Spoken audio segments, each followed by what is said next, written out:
बिस्मिल्लाहिर्रहमानिर्रहीम। अस्सलाम वालेकुम। मैं हूं डॉक्टर ज़ियाउल्लाह खान गाज़ी।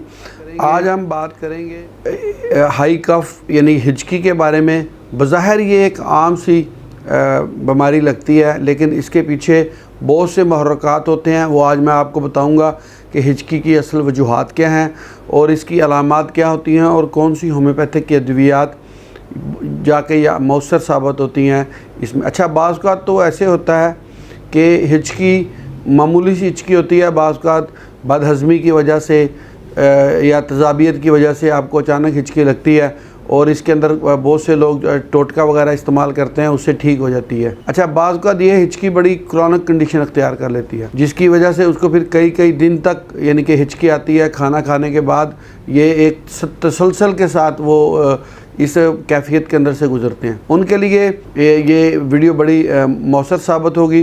तो अगर तो ये काफ़ी क्रॉनिक कंडीशन अख्तियार कर चुकी है, यानी बड़े अरसे से उसको हिचकी की कैफियत है, या कुछ अरसा हिचकी रहती है लेकिन कुछ अरसा उसके बाद फिर हट जाती है लेकिन दोबारा वो इसमें चलती, एक तो उनको ये चाहिए कि वो सबसे पहले अपने मैदे का ख्याल रखें, यानी कि अपने अंदर गैस तज़ाबियत को कंट्रोल करें।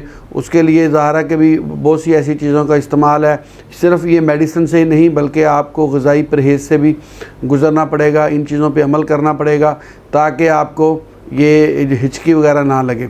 असल में जो इसकी पैथोलॉजी है ये है कि डायाफ्राम के ऊपर तशन्नुजी कैफियत आ जाती है, यानी कि सोजिश वगैरह हो जाती है डायाफ्राम पे, जिसकी वजह से हिचकी वगैरह आती है। तो वहाँ पे होम्योपैथिक अद्वियात को अगर आप इस्तेमाल करते हैं तो यकीनन इससे फिर वो जो क्रॉनिक किस्म की हिचकी है वहाँ पे कंट्रोल किया जा सकता है। इसमें जो पहली दवाई इस्तेमाल होती है वो है जिनसिंग। जिनसिंग होम्योपैथिक की एक बेहद मौसर मेडिसिन है और असाबी कमज़ोरी के लिए ये बड़ी मौसर है। इसमें ये होता है कि क्यू के अंदर अगर आप इसके 10-10 कतरे सुबह दोपहर शाम लेते हैं तो पुरानी से पुरानी हिचकी जो है वो जिनसिंग से ठीक हो जाती है। और इसको थोड़ा सा लंबे अरसे तक इस्तेमाल करना चाहिए, यानी कि 15-20 दिन तक इस्तेमाल करें, ताकि इसके साथ अगर आपको असाबी कमज़ोरी भी हो गई है तो वो भी ठीक हो जाए। अगली जो इसके अंदर मेडिसिन है वो है साइकोटा। साइकोटा के अंदर जब हिचकी होती है तो इसके अंदर आवाज़ें ज़ोर ज़ोर से आती हैं, यानी कि हिचकी की आवाज़ इतनी बुलंद होती है कि दूसरे लोग भी उसको वाज़ेह तौर पे सुनते हैं और महसूस करते हैं। अगर ऐसी कंडीशन हो तो साइकोटा 30 के अंदर सुबह दोपहर शाम आप 5-5 कतरे लें तो इससे फ़ायदा होता है। अगली मेडिसिन है बेलाडोना। बेलाडोना भी सोजिशी किस्म की जो हिचकी होती है उसके अंदर बड़ी मुफीद है। इसमें बेलाडोना की ख़ास अलामत ये है कि इसके अंदर साथ हिचकी के साथ साथ डकार भी आते हैं पेशेंट को। जब वो डकार की कैफियत और हिचकी हो तो वहाँ पे बेलाडोना बड़ी मौसर मेडिसिन है।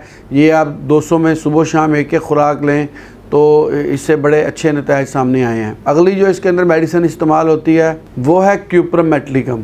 क्यूप्रम मेट की हिचकी के साथ कै भी होती है, यानी कि अगर कै की कैफियत हो, दिल ख़राब हो, तो वहाँ पे आप क्यूप्रम मेट लें तो ये बड़ी मौसर मेडिसिन है। अगली जो इसके अंदर मेडिसिन है वो है करियाजोट।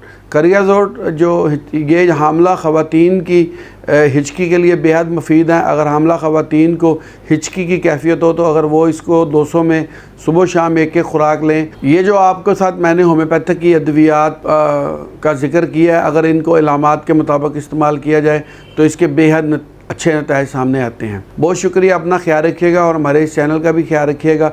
इसी तरह की इन्फॉर्मेटिव वीडियो आपको इस चैनल पर मिलती रहेगी। अल्लाह हाफिज़।